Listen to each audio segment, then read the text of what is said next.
Hello, how are you? Hey, Jackie. Good to see you. Good to see you too. Welcome to Pacific Thank you Neuroscience very much. Institute. Glad to be here. Been looking forward to it. Here we go. I'm going to take you over to our Brain Health Center. Okay, very good. Go take a Let's look. do that. I was, as you know, a professional football player for 20 years, and I subjected myself to, at least my cranium, to a lot of rattling. And I'm getting on up there in age, and I have some concerns about my memory. Jackie came in just to meet us at the center and find out what we have to offer in terms of health assessment, both body and mind. And we really talked through what we would do on a typical day in terms of assessing where somebody's at. With regard to former athletes, of course, we're considering all sorts of additional factors. Years in the game, concussions, head trauma that might have been associated with that.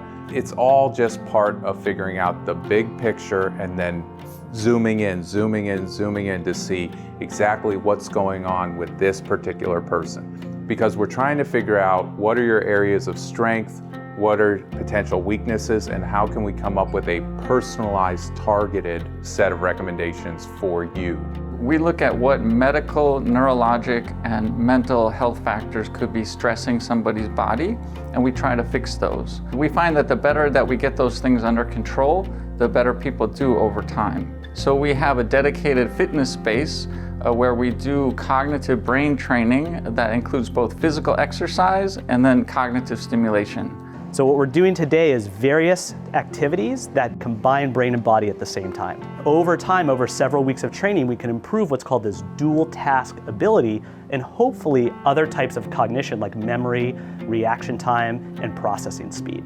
For athletes, individuals that have orthopedic conditions like ACL tears or have a concussion or history of concussions also have reduced cognitive abilities and reduced dual task ability. So if we can measure those abilities and then create a strict training program to improve those or stop them from getting worse, that would be very valuable for both us and our patients. Working on your hand-eye coordination, your reaction time, the ability to plan and anticipate certain things.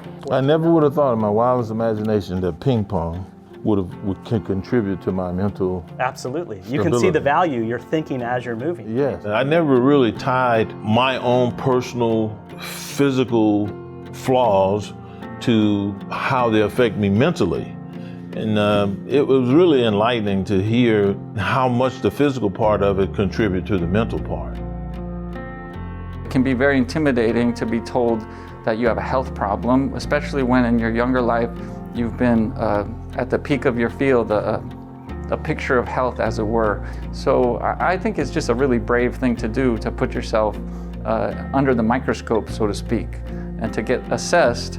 Once you know your strengths and weaknesses, then we can work with you to get better. And so that's why we've joined with St. John's in delivering healthcare. And we really look forward to providing healthcare for the former players and their families. This has been a very, very special day for me, an enlightening day, and I think it's going to benefit me personally a whole lot.